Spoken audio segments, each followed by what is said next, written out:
Hubungan Israel dan Iran semakin panas. Dalam 24 jam terakhir, kedua negara itu tak ragu melancarkan serangan rudal ke masing-masing wilayah. Pemirsa, belakangan militer Iran telah melakukan serangan balasan atas tindakan Israel yang menyerang fasilitas nuklir dan basis militer Iran. Kenapa kok market di luar sana bisa hijau gitu loh ya, padahal perang masih berlangsung ya kan. Perang, kalau ngomong perang di Middle East, di Timur Tengah itu sudah terjadi sejak akhir tahun 60-an ya.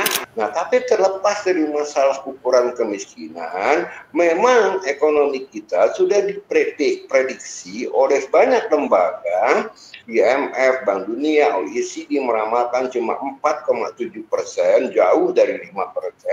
Bahkan S&P meramalkan cuma 4,6%, lebih rendah lagi. Jadi ini yang ditakutkan oleh para pelaku pasar menurut saya.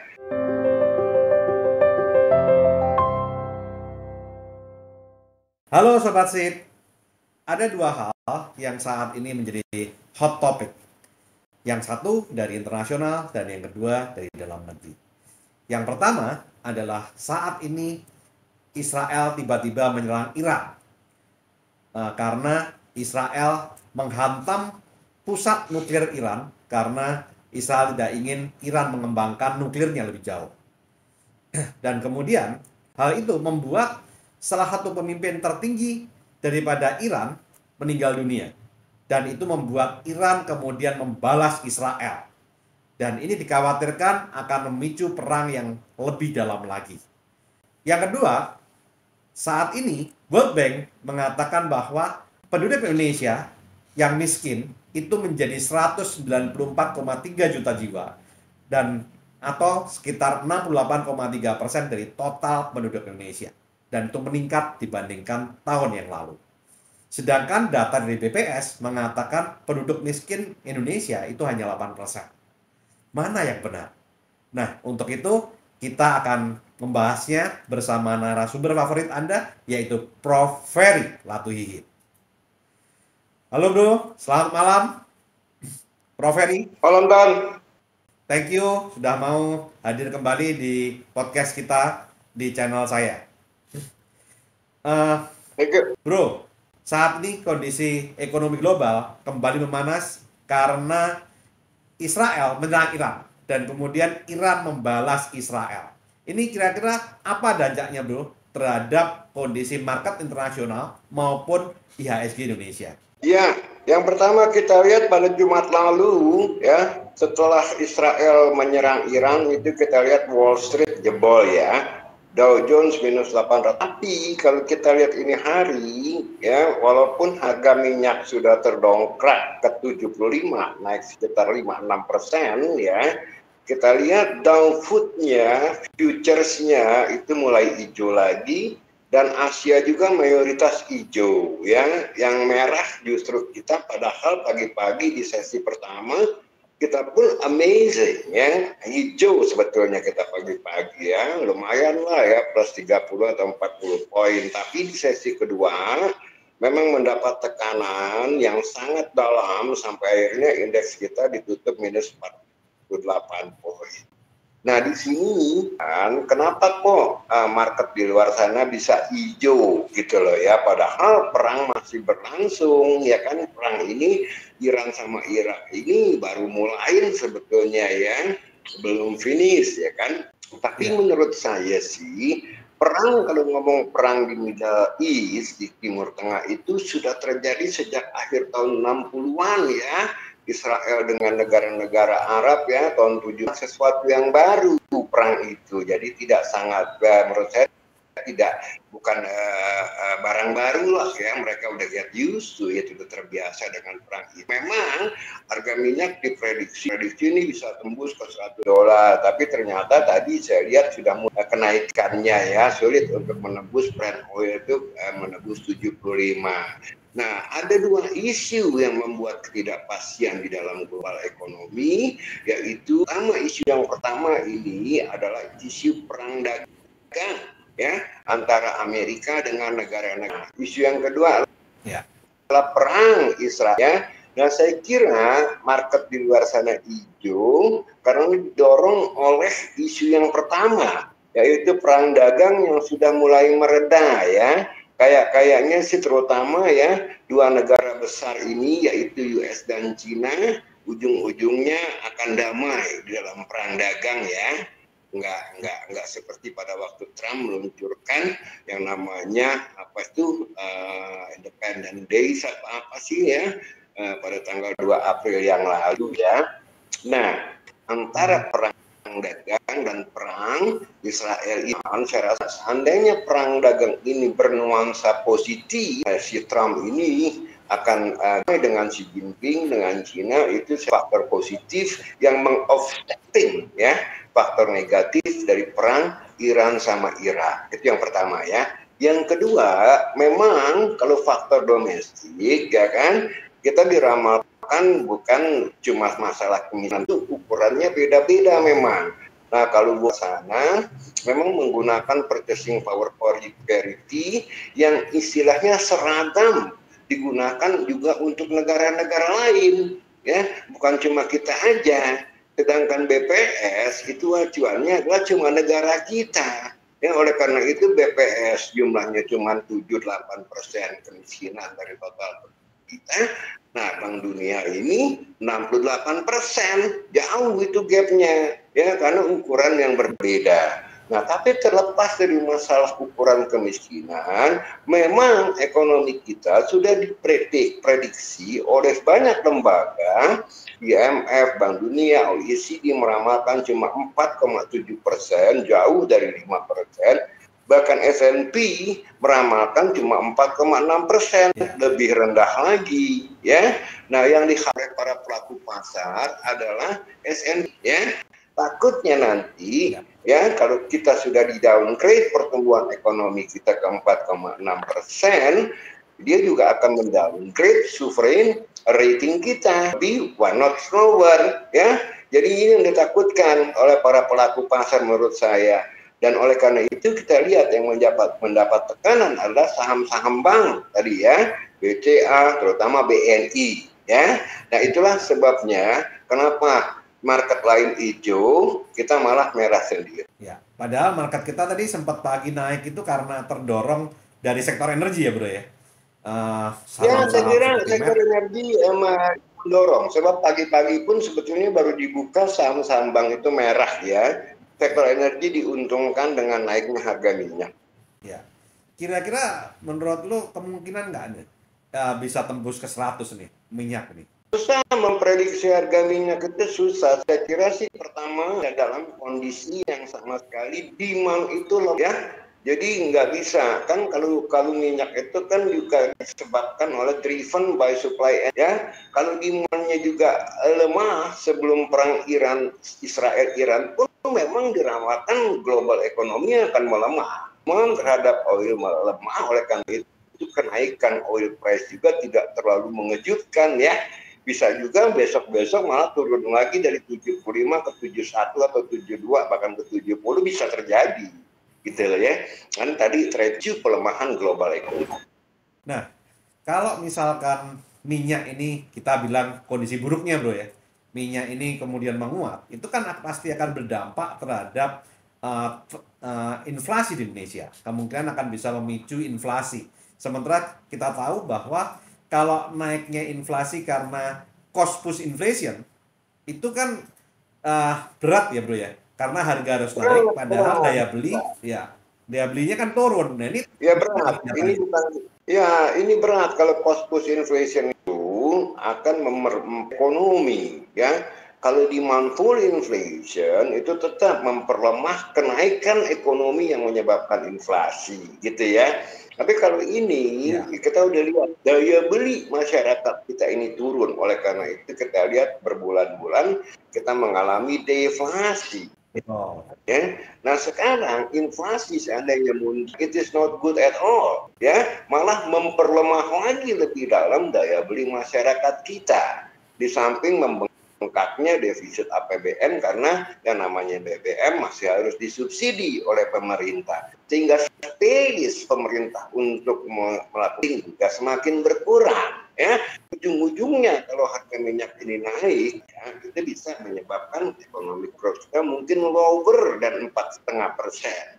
Ya, bukan cuma 4,6% aja. Oleh karena itu, mengikuti bisnis cycle, orang-orang membuang saham-saham bank. Ya, karena bank sangat pro cycle sekali. Ya, bank sangat tergantung pada pertumbuhan atau outlook pertumbuhan ekonomi.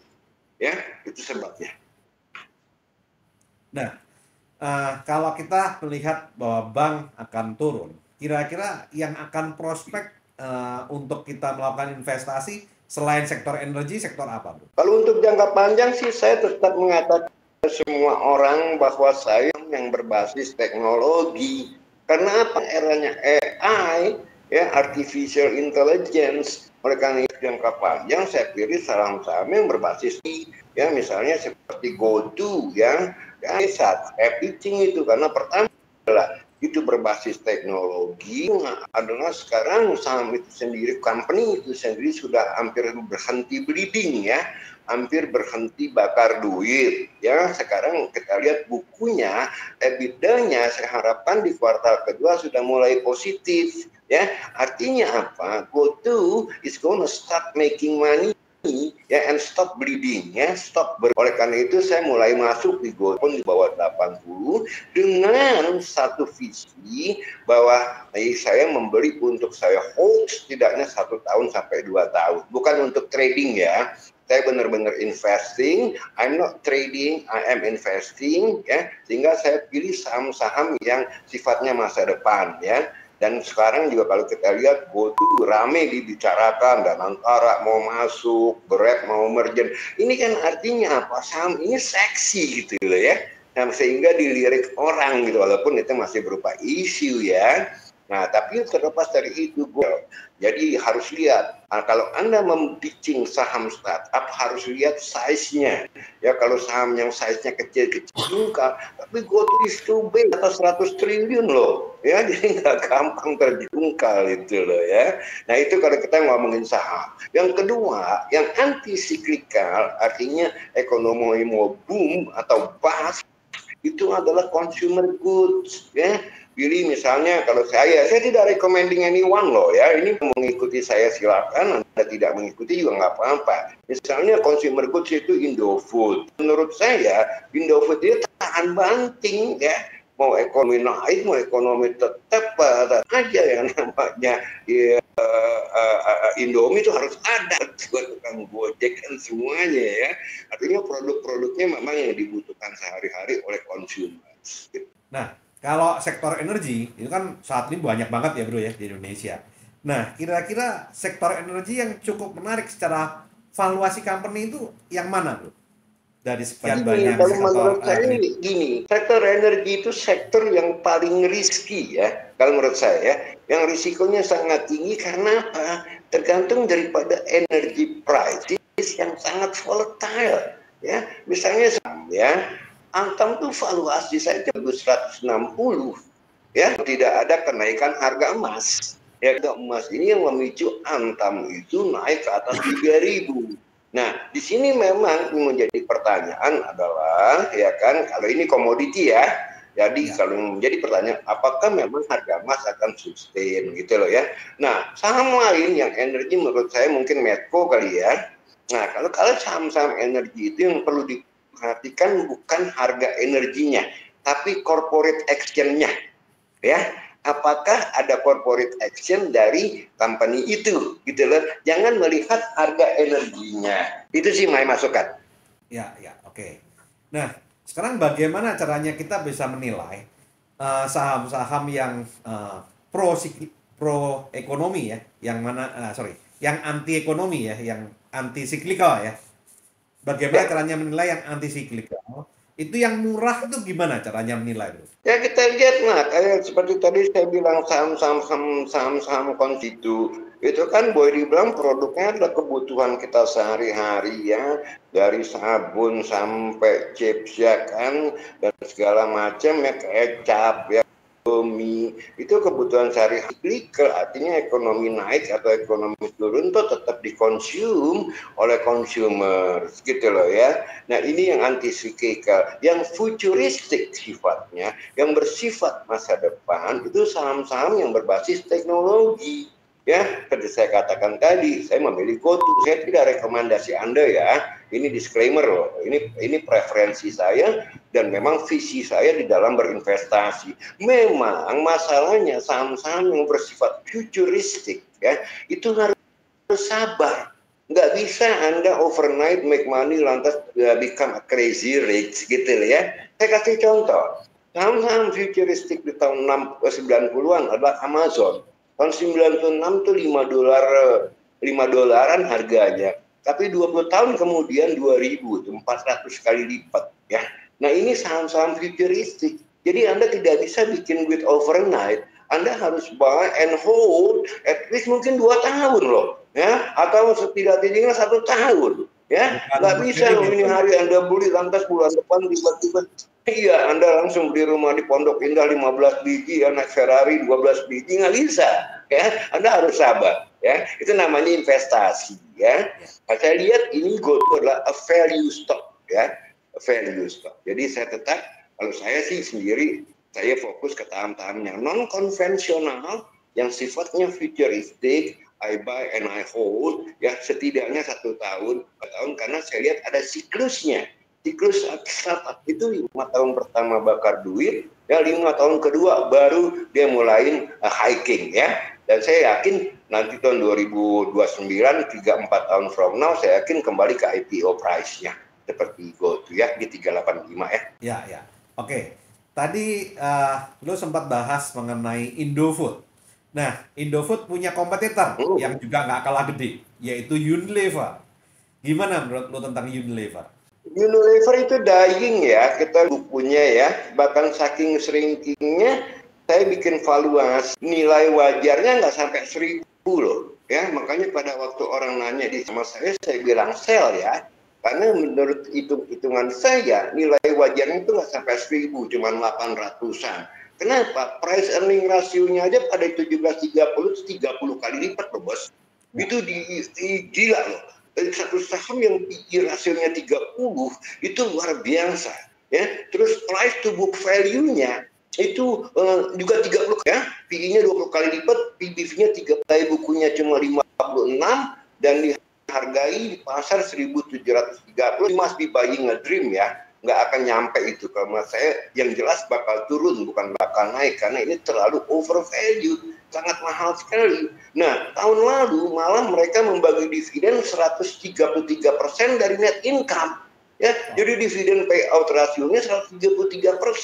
Artinya apa? Mereka nggak punya space untuk growing, ya. Dan share statement-nya. Jadi saham atau investasi saham, Anda harus paham laporan keuangan perusahaan.